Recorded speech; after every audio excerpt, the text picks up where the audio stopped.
بەشدار دەبێت لە ڕاگەیاندن و دەست پێشخەر دەبێت لە هەڵمەتی توند و تیژی دژی ژنان. بەڵام سەرنجی ئێمە ئەوەیە حکوومەتی هەرێمی کوردستان ساڵانە ئەم هەڵمەتە ڕادەگەیەنێت، بەڵام خۆی لە ڕاستیدا لە واقعی ئێستایە بەرهەمهێنەری توند و تیژیە بە هەموو شێوەکانیەوە بۆ هەموو چین و توێژەکان بەتایبەت بەرامبەر بە ژنان و ئافرەتان. چونکە ئەو بارودۆخەی کە لە هەرێمی کوردستان هەیە ساڵ بە ساڵ وای کردووە کە ڕێژەی توند و تیژیەکان زیاد بکات و ژنانیش هەمی بەردەوام لە قەیرانی سیاسی و ئابووریە قوربانی یەکەمن. بۆیە توند و تیژیەکان بە پێی ئامارەکان ساڵ بە ساڵ ڕوو لە زیادبوونە بە هەموو شێوازەکان و بە هەموو شێوەکانیەوە. بۆیە هەروەکو سەرجەمکایەکانی تر لەم کایەشە حکوومەتی هەرێمی کوردستان نەیتوانیوە سەرکەوتوو بێت لە ڕووبەڕووبوونەوەی توند و تیژیەکان و ئەوەی کە ئەکرێت تەنها شتێکی ڕووکەشە، شتێک نییە بە فیعلی کە بتوانێت خزمەت بە چین و توێژەکانی کۆمەڵگە بەتایبەت بە ژنان بکات. بەڵێ ڕێکخراوی خوشکان بەشداری هەڵمەتەکە دەکات، هەروەها هەماهەنگی هەیە لەگەڵ ڕێکخراوەکانی دیکە بۆ ئەنجامدانی چالاکی لەم هەفتەیەدا. ڕێکخراوی خوشکانی ئیسلامی کوردستان بەردەوام لە هەوڵدایە کە خزمەت بە چین و توێژەکانی کۆمەڵگە و بەتایبەت بە ئافرەتان و ژنان بکات و ڕۆژانە هەوڵەکانی دەخاتە گەڕ کە ژنان بە مافە واقعی و شەریعەکانی خۆیان بگەن و لە هەوڵی ئەوەدایە کە بنبڕی توند و تیژەکان بکات بەرامبەر بە ژنان، ئەویش بە بڵاوکردنەوەی ڕۆشنبیری و سەقافە و پەروەردەی بۆ ژنان و مناڵان و تێگەیاندن و وشیارکردنەوەی کۆمەڵگە. و دیارە ئێمەش بەردەوام لە هەر کارێکی پێویستە هەماهەنگیمان هەیە لەگەڵ هەموو ئەو سێکتەر و لایەنانی کە بیانەوێت خزمەت بەسەر جەمچین و توێژەکان بکەن و خزمەت بە ژنان بکەن. بەڵێ ئێمەش بەشدار ئەبین، هەرچەند لەوانەیە تێبینیمان هەبێت، گلەییمان هەبێت، ڕەخنەمان هەبێت، بەڵام نامانەوێت پەراوێز بین لە بچینە پەراوێزەوە، بەڵکو ئەمانەوێت ئەوانیش لە ئێمە تێبگەن کە بێنە سەر ئەو ڕێگەی کە بەڕاستی ژنان کاتێک ئێمە ئەتوانین ڕزگاریان بکەین بە مافەکانی خۆیانیان بگەێنین کە پەروەردەیەکی ڕەسەن و ڕاستەقینە بڵاو بکەینەوە و بچینە ناو کێشەکانی ژنان و سنووری دیوارەکان ببەزێنین، ئەو سنوورانەی کە تا ئێستش وەکو لە راپۆرتەکەی جەنابتانە ئاماژەی پێدرا زۆربەی هەوڵەکان لە بەرکەزی شارەکانایە، بەڵکو توند و تیژیەکان جاری وا هەیە لە قەزا و ناحیەکانایە، یا ئەبێ بچینە ناو جەماوەرەوە، واتە نابێت چالاکیەکان تەنها بۆ توێژی نوخبە بێت، بەڵکو پێویستە کۆنتاکتی ڕاستە و خۆمان هەبێت لەگەڵ ژنانی خۆمانە، لەگەڵ ئافرەتانی خۆمانە، بزانین و کێشەکانی ئەمڕۆیان چییە، واقعی ئەمڕۆ چ کێشەیەکی بۆ ئافرەتان دروست کردووە و بۆ خوشکان و ژنانی کۆمەڵگەمان. بۆیە پێویستە دانەبڕا و هەروەکو ئێستا لە دروشمەکەیە هەیە ئەبێ پێکەوە ئەبێ سەرجەم چین و توێژەکانی کۆمەڵگە، حکوومەت و دەسەڵات و ڕێکخراوەکانی مەدەنی و ڕێکخراوەکانی ژنان پێکەوە لە هەوڵی کەمکردنەوە و بنبڕکردنی توند و تیژیەکان بن کە ئەمڕۆ دیاردەیەکی جیهانیە لە هەر دەقەیەکە لە 3 ژنێکێک یەکێک لە ژنان ڕوبەڕووی ئەو توند و تیژیان نابنەوە. زۆر باشە. ئەو کارانەی کە لە ماوەی ساڵانی ڕابردوودا کراون کاریگەری هەبووە لەسەر کەمکردنەوەی ڕێژەی توند و تیژی دژ بە ئافرەتان یان زیاتر لەسەر دروشم و میدیا کاری لەسەر کراوە؟ ئەتوانم بڵێم بەداخەوە زیاتر وەکو دروشم بووە و وەکو هەڵمەتێکی میدیایی بووە، چونکە ئەگەر هەڵمەتەکە ڕیشەیی بوایە و بەعەمەلی بوایە دەبوو ساڵ بە ساڵ دوای ڕاگەیاندنی ئەم هەڵمەتانە کە نەتەوە یەکگرتووەکان لە ساڵی 1999 25 نۆڤەمبەر بە ماوەی 2 هەفتەی ڕاگەیاندووە بۆ هەڵمەتی ڕوبەڕووبوونەوەی توند و تیژی دژی ژنان کە لە 12دا کۆتایی دێت کە 12 ڕۆژی مافی مرۆڤە، بەڵام بەداخەوە سیرەکەین وەکو زۆربەی شتەکانی تر ئەمی شکڵیاتی نەتوانێت تێپەڕێنێت بەڵکو نەیتوانێت بێتە ئەرزی واقع دروشمەکان و هەل لە قاڵبی دروشمە ماوەتەوە هەل لە قاڵبی هەڵمەتی ڕاگەیاندنە ماوەتەوە ئەمەش وای کردووە کە پێویستە حکوومەت و دەسەڵات و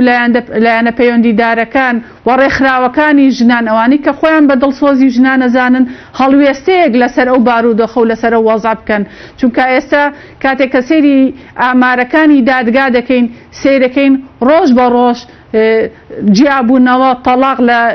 دادگاکانە زیاتر تۆمار دەکرێت تونند و تیژەکان زیاتر تۆمارەکرێن شێوازی تونند و تیژەکان حتا تونتر بووەوە زۆر دڕندانەتر بوون ئەمە هەمووی هۆکاری ئەوەیە کە نەمانتوانیوە دروشم و شیعار تێپەڕێنین بۆ خزمەت بەچین و توێژەکانی کۆمەڵگەوە بە خزمەت بۆ ژنان. زۆر باشە.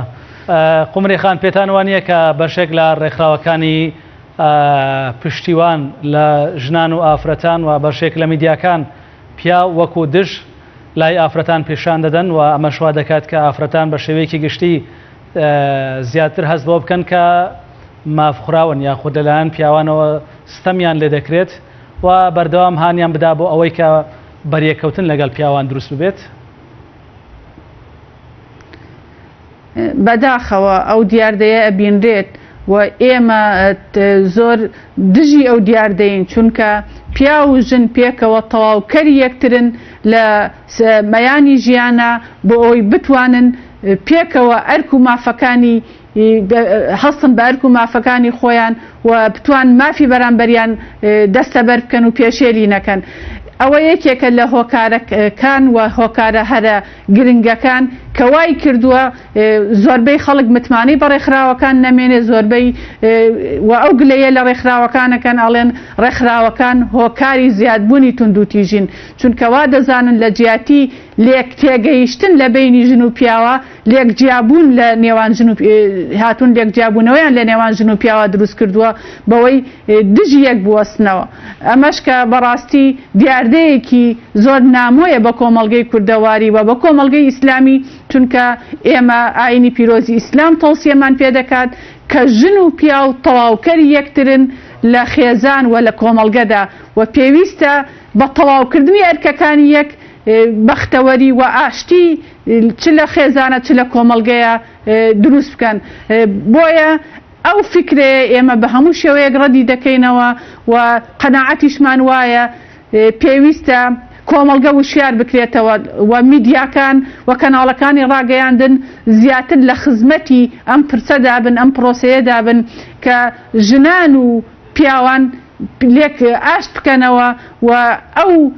تێگەیشتنە هەڵەیە چ بەرامبەر بە و ئەرک و مافانی کە پیاو هەیەی و چ بەرامبەر ئەو ئەرک و مافانی کە ژن هەیەی زیاتر کۆمەڵگەی لەسەر ڕابهێنن کە بەڕاستی پێکەوە ئەتوانن جوان بن و پێکەوە ئەتوانن ببنە کۆڵەکەی بەختەوەری و ئاشتی لە ژیانە. باسی جۆرەکانی تونند و تیژیت کرد دەربارەی ئافرەتان یاخود لەسەر ئافرەتان و ڕێژەی تونند و تیژی لەسەر ئافرەتان کە بە بڕوای ئێوە وەک سکرتێری ڕێکخراوێکی خوشکان تونند و تیژیەکان زیادی کردووە. بۆ ئەوەی کە تونند و تیژیەکان بەردەوام نەبن پێویستە چی بکرێت؟ خۆمان دەزانین کە حکوومەت لە هیچ سێکتەرێکدا بە ڕۆڵی خۆی هەڵناسێت. ڕێکخراوەکانی شوەکو پێویست ناتوانن داکۆکی لە مافەکانی ئافرەتان بکەن. پێویست نییە کە هەڵمەتێکی هۆشیاری گشتی لە سەرتاسەری هەرێمی کوردستاندا وەکو خۆت وتت بۆ ئاشکردنەوەی ژنان و پیاوان پێک بهێنرێت؟ بەڵێ دیارە ئێمە وەکو ڕێکخراوی خوشکانی ئیسلامی کوردستان لە پلانی ساڵانی ڕابردوومان و لە ئەم ساڵیشا هەمانە کە ساڵانە کە بتوانین لە هەموو شار و شارۆچکەکان کۆڕ و سێمینارمان هەبێت بەڵام بە شێوەیەک کە لەسەر هۆشیارکردنەوەی تاک بۆ هۆشیارکردنەوەی پیاوان و هۆشیارکردنەوەی ژنان لە ئەرک و مافەکانیان بەرامبەر بە یەکتری و لە بەرنامەشمانە هەیە لەگەڵ مامۆستایانی ئاینیشا چونکە بەڕاستی مامۆستایانی ئاینی ڕۆڵێکی زۆر سەرەکیان هەیە لە هۆشیارکردنەوەی کۆمەڵگە و هەفتانە ئەتوانن خیتابیان هەبێ بۆ کۆمەڵگە بۆ ئەوانی کە بەشدارە بن لە نوێژی هێنیە یا لە زۆربەی مناسبە و ئاهەنگەکانە ئەبێ ئەو هۆشیاریە بڵاو کرێتەوە کە ژن و پیا و تەواوکەری یەکترە و هەر یەک بە پێی تایبەتمەندی خۆی ئەرکی بۆ دانراوە پێویستە مافی پێ بدرێت. چەندە پیا و مافی هەیە لە ئاینی پیرۆزی ئیسلامە، ژنیش بە هەمان شێوە مافی هەیە، ئەوە پێی ئەرکەکانی مافی پێدراوە. ئەوەی کە لە ئیسلامە جیا کراوەتەوە ئەرکەکانە نەک مافەکان، واتە مافی وەکو یەکیان هەیە بەڵام ئەرکیان بە پێی تایبەتمەندی فسیۆلۆجی و بایۆلۆجییان جیاوازە و ئەبێ ئەم بەڕاستی پردێکی متمانەش لە نێوان مامۆستایانی ئاینی و ڕێکخراوەکانی ژنان و ئافرەتاندا دروست بێت. ئەبێ ئەوانیش بزانن کە لە کۆمەڵگەیەکی کوردەواریە، لە کۆمەڵگەیەکە لە سەدانەوە 25 موسڵمانە پێویستە بە پەروەردەیەکی ئیسلامی و بە شێوەیەکی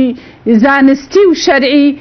هەردوو لاتێ بگەێنرێن و ئەوە هۆشیاریە ببێتە هەڵمەتێکی گشتی و کەمپینی بۆ دروست بکرێ و هەموو پێکەوە کەناڵەکانی ڕاگەیاندن، ڕێکخراوەکانی کۆمەڵی مەدەنی، مامۆستایانی ئاینی و حتا ئەحزابی سیاسیش هاوکار بن بۆ بەرەو پێشچوونی ئەو ڕەوشە کە ئەمڕۆ جێی نیگەرانی هەموو لایەک. بەڵێ زۆر سپاس بۆ بەڕێز قومریا بەرزنجی، سکرتێری ڕێکخراوی خوشکانی ئیسلامی کوردستان کە ڕاستەوخۆ لە هەولێرەوە لەگەڵمان بووی.